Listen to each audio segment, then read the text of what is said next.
Tingkat produksi ujaran.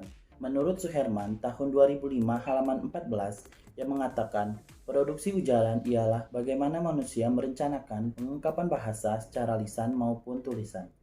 Selanjutnya adalah proses produksi ujaran. Dalam proses produksi ujaran ini, ada 3 bagian otak yang berperan penting, yaitu daerah Wernicke yang bertanggung jawab pada lexical meaning atau makna arti, daerah Broca yang bertanggung jawab pada grammatical planning atau perencanaan tata bahasanya, dan daerah motor supplementer yang bertanggung jawab monitoring atau mengawasi dan mengendalikan hasil ucapan. Menurut Cahyono, tahun 1995, halaman 259.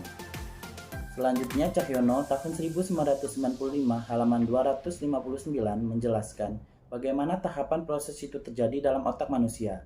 Berdasarkan tugas ketiga daerah itu, alur penerimaan dan penghasilan balasan ujaran atau ucapan dapat disederhanakan sebagai berikut. Yang pertama adalah ujaran dengar dan dipahami melalui daerah Wernicke. Isyarat ujaran itu dipindahkan ke daerah Broca untuk mempersiapkan penghasilan balasan ujaran itu. Kemudian, sebuah isyarat tanggapan ujaran itu dikirim ke daerah motor untuk menghasilkan ujaran secara fisik. Tentunya penyederhanaan itu mengabaikan penyebutan hubungan rumit sistem saraf dalam memasok darah ke otak dan sifat keterkaitan fungsi-fungsi otak. Selanjutnya adalah langkah memproduksi ujaran. Yang pertama adalah tingkat pesan, di mana pesan yang akan disampaikan itu diproses. Yang kedua adalah tingkat fungsional, di mana bentuk leksikal dipilih lalu diberi pesan dan fungsi sintaksis. Yang ketiga adalah tingkat posisional, di mana konstituen dibentuk dan diafiksasi dilakukan. Yang keempat adalah tingkat fonologi, di mana struktur fonologi ujaran itu diwujudkan. Oke, selanjutnya rincian produksi ujaran.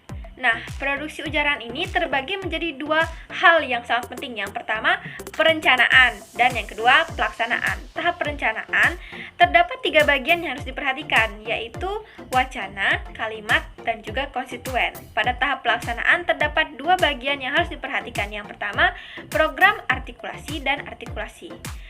Di tahap wacana umumnya terbagi menjadi 2 macam, yaitu dialog dan monolog. Perbedaan utama antara 2 macam ini terletak pada ada tidaknya interaksi antara pembicara dengan pendengar. Pada dialog terdapat paling tidak 2 pelaku, yakni yang berbicara dan yang diajak bicara. Pada wacana monolog hanya ada 1 pelaku. Kalau wacana itu tulisan, hanya ada 1 pembicara. Kalau wacana itu tulis, hanya penulis sebagai pelakunya. Baik dialog maupun monolog mempunyai aturan yang rumit yang umumnya diikuti orang, meskipun belum tentu dengan sadar. Ada 4 unsur yang terlibat dalam wacana dialog. Yang pertama, personalia atau personel. Yang kedua, latar bersama atau common ground. Yang ketiga, perbuatan bersama atau joint action. Dan yang keempat, kontribusi. Oke, penjelasan mengenai 4 hal tersebut akan dilanjutkan oleh rekan saya Henny. Silakan Henny. Baik, kita ke bagian unsur personalia. Unsur personalia bisa kita lihat di bagian berikut. Pada unsur personalia, minimal harus ada 2 partisipan, yakni pembicara dan interlokutor atau orang yang diajak bicara. Tidak mustahil pula adanya pendengar atau side partisipan, yakni orang lain yang bisa juga ikut serta dalam pembicaraan itu. Di samping itu, personalia juga dapat mencangkup bystanders atau partisipan yang mempunyai akses terdapat apa yang dibicarakan oleh pembicara dan interlokutor, dan kehadirannya tidak diakui. Terakhir yaitu penguping atau eavesdroppers, yakni partisipan yang juga mempunyai akses terhadap percakapan itu. Kemudian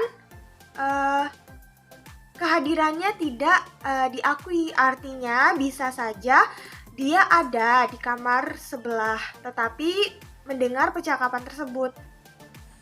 Baiklah, selanjutnya yaitu unsur latar bersama.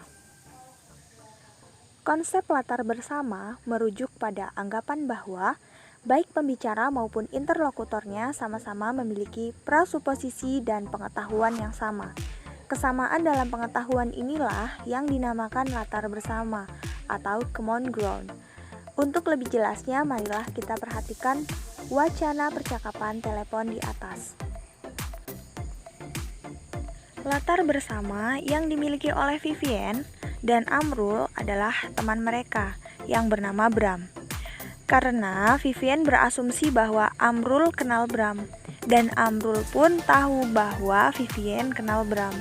Maka pengetahuan inilah yang dijadikan latar bersama untuk membicarakan apa yang terjadi pada Bram. Tanpa latar bersama ini, percakapan berikut tidak akan terjadi. Kalaupun terjadi, Amrul pasti akan bertanya siapa itu Bram. Selanjutnya, unsur perbuatan bersama. Bisa kita lihat percakapan berikut. Pasangan dampingan untuk kalimat pertama baru tampak pada kalimat 10, seperti dijajarkan pada kalimat berikut. A. Yuk Sabtu karaokean yuk. Lalu B. Oke, di mana, jam berapa? Hal ini terjadi karena adanya kalimat atau pasangan-pasangan dampingan lain yang menyelanya. Perhatikan kalimat 2 dan 3. Di sini tampak bahwa pertanyaan B, boleh bawa teman enggak? Tidak dijawab langsung oleh si A, tetapi malah si A ini kembali melontarkan pertanyaan. Dia teman kita. Kalimat 3 barulah dijawab oleh B. Bukan sih, teman dari daerah. Lagi oleh kalimat 5. Cewek apa cowok? Dijawab pula dengan pertanyaan, emangnya kenapa? Dan seterusnya. Baru setelah negosiasi itu selesai, menjawablah si B dengan kalimat 10, yaitu oke, di mana, jam berapa. Selanjutnya yaitu wacana monolog. Wacana monolog itu yang pertama itu kita bisa lihat tabel, lingkaran, dan persegi ya. Perhatikan contoh untuk masing-masing set berikut. Bagian yang A itu pertanyaannya yang cocok yaitu beri saya yang bulat. Jika bagian yang B, beri saya yang kecil. Yang C, beri saya yang bulat kecil. Yang D, beri saya lingkaran yang ukurannya kira-kira 1,5 cm. Dari 4 contoh di atas tampak bahwa merujuk kepada satu referen yang sama pembicara tidak dapat memakai satu kata yang sama. Dia terpaksa memakai kata yang berbeda-beda sesuai dengan situasinya. Karena dalam tabel bagian yang A itu ada lingkaran atau ada bentuk bulat dan kotak. Jadi ada 2 pilihan. Jadi yang terpilih itu adalah yang bulat karena pertanyaannya itu beri saya yang bulat. Kemudian pada bagian B itu ada lingkaran yang besar dan lingkaran yang kecil. Karena pertanyaan beri saya yang kecil, maka yang terpilih adalah lingkaran yang kecil. Selanjutnya yang C itu ada lingkaran kecil, lingkaran besar, persegi kecil, dan persegi yang besar. Karena pertanyaannya yaitu beri saya yang bulat kecil, maka yang terpilih adalah bulat kecil. Kemudian yang D itu hanya ada satu bentuk. Dan pertanyaannya yaitu beri saya lingkaran yang ukurannya kira-kira 1,5 cm. Karena tidak ada pilihan lain, maka yang terpilih adalah lingkaran tersebut yang kira-kira ukurannya sekitar 1,5 cm. Dari bagian berikut tampak bahwa jangkauan semantik untuk kata binatang adalah terlalu luas. Ia bisa mencakup ayam dan bebek yang berkaki 2. Juga tidak dipakai karena kalimat tersebut bisa mencakup binatang lain yang berkaki 4. Contohnya seperti kambing dan kucing. Dan juga anjing kampung, herder, doberman, atau macam anjing lainnya adalah terlalu khusus dengan berlandaskan pada prinsipal derajat kemanfaatan yang optimal. Maka dia memilih kata anjing yang rasanya di tengah-tengah.